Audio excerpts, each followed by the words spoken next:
Olá, meus queridos, tudo bem? Como é que vocês estão? Firmes e fortes nessa caminhada, nessa árdua preparação para as carreiras públicas, para os concursos públicos. Nós da LAC estamos aqui, eu estou aqui para acompanhá-los em mais uma preparação, em mais uma aula de preparação. E nós, meus queridos, hoje vamos dar continuidade ao estudo sequencial do inquérito policial. Então, na aula de hoje, ainda dentro, do universo do inquérito policial, nós vamos dissecar os métodos de instauração do inquérito policial, as hipóteses, em que o inquérito policial ele vai ser instaurado e as formas pelas quais ele pode, ser instaurado. Então, para que nós saibamos como vai se dar como vão se dar, aliás, as formas de instauração do inquérito policial, num primeiro momento, nós precisamos identificar qual é a natureza da ação penal. Então, nas aulas anteriores, nós vimos que o exercício da pretensão punitiva, ou seja, do direito de punir, geralmente é praticado pelo Estado, e que isso recebe o nome, de denúncia criminal. Por outro lado, muitas vezes, em raríssimas exceções, esse direito de punir, essa pretensão punitiva, ela é titularizada pelo próprio particular, que é o que nós denominamos de ação penal privada. Claro que na aula de ação penal, não se preocupem, não é esse o momento hoje, nós vamos dissecar tudo aquilo de mais importante que você precisa saber sobre a ação penal, de natureza pública ou de natureza privada.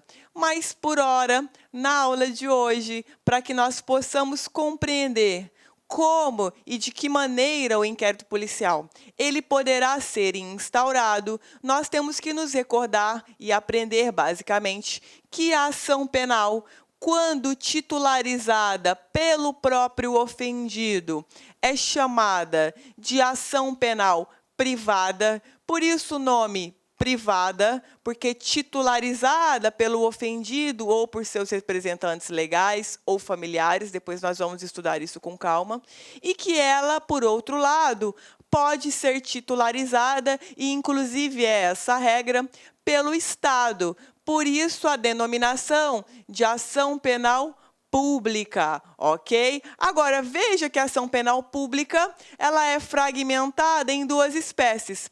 Ação penal pública incondicionada, que será o foco do nosso estudo na aula de hoje, na próxima aula, e ação penal pública condicionada à representação. Veja que nessa segunda hipótese, na ação penal pública condicionada à representação, embora o titular para a propositura da ação da denúncia criminal, seja o Estado, o ofendido ele vai ter que representar, ou seja, ele vai ter que autorizar o Estado para que ele possa denunciar a pessoa que praticou o crime. Então, veja que nesse segundo caso, embora ela também tenha uma natureza pública, porque titularizada ainda pelo Estado, nessa segunda hipótese é necessário que o ofendido autorize, dê a sua anuência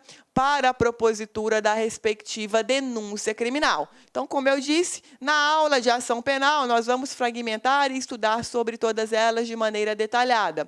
Então, no entanto, para nós agora, nós temos que entender, portanto, que se a ação penal ela é privada, ou seja, titularizada pelo próprio ofendido, o que vai acontecer? Como que o inquérito ele vai ser instaurado? Então, veja, mediante requerimento do próprio ofendido ou do representante legal. Então, por exemplo, suponhamos que eu fui injuriada. Então, alguém me xingou, praticou um xingamento contra mim. Então, falou, professora, a senhora é uma babaca, a senhora é uma idiota.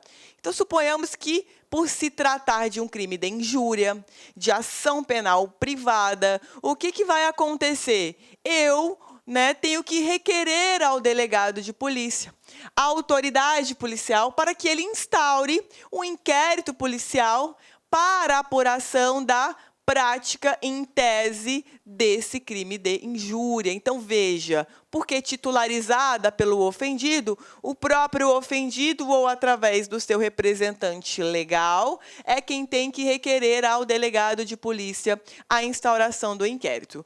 Por outro lado, se ela é uma ação penal pública condicionada à representação. Então, veja, titular Estado, mas o quê? O ofendido tem que autorizar através da representação.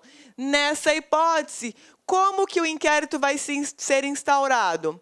Através da representação do ofendido. Então, por exemplo, sofri um crime de ameaça, um crime de ação penal pública condicionada à representação. Então, veja que eu vou até a delegacia de polícia, lavro um boletim de ocorrência, levando ao conhecimento do delegado de polícia a prática do crime de ameaça, ou seja, que eu fui ameaçada.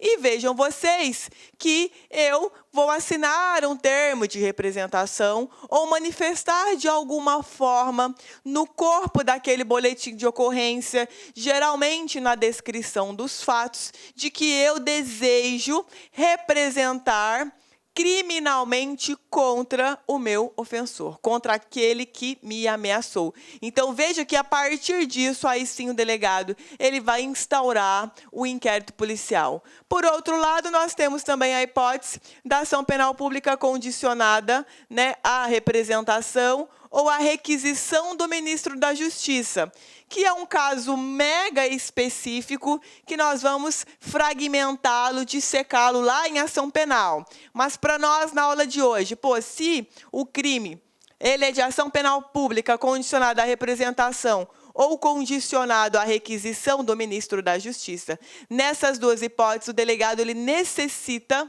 ou da representação do ofendido ou da requisição do ministro da Justiça, ok? E, por fim, nós temos ação penal pública incondicionada. Na incondicionada, o que vai acontecer, gente? Que é o objeto do nosso estudo da aula de hoje.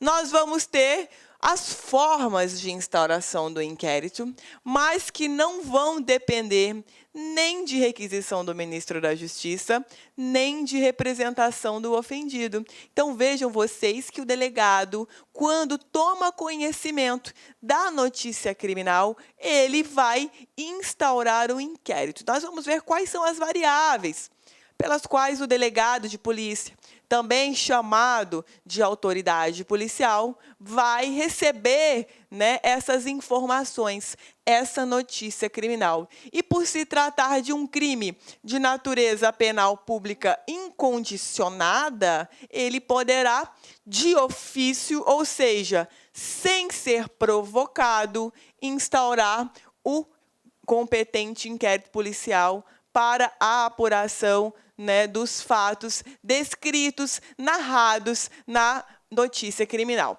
Então, vejam vocês que o que nos interessa, a ação penal pública incondicionada, nós temos todas essas variáveis. Então, a gente vai fragmentar todas elas. Então, veja, o delegado ele pode instaurar o inquérito policial de ofício, que é a portaria, mediante requisição do magistrado ou do Ministério Público, mediante requerimento do ofendido ou do representante legal, nos crimes de ação penal pública e incondicionada, através do auto de prisão em flagrante delito e quando a notícia for oferecida por qualquer do povo, ou seja, uma delatio criminis, uma notícia criminal que qualquer pessoa do povo leva ao conhecimento da autoridade policial.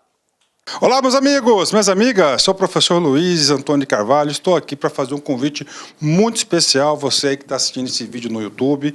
Esse vídeo é um vídeo promocional, é um vídeo de divulgação do nosso trabalho, que nós aqui da La Concurso montamos um curso super competitivo para você, um curso que eu tenho certeza absoluta que se você cumprir as nossas orientações pedagógicas, e principalmente você cumprir seu dever de casa, você cumprir o Personal Coach, que é a nossa ferramenta pedagógica, eu tenho certeza que você ficará super competitivo. O nosso curso online é super competitivo para a GPEM 2019, 120 dias de prazo de acesso.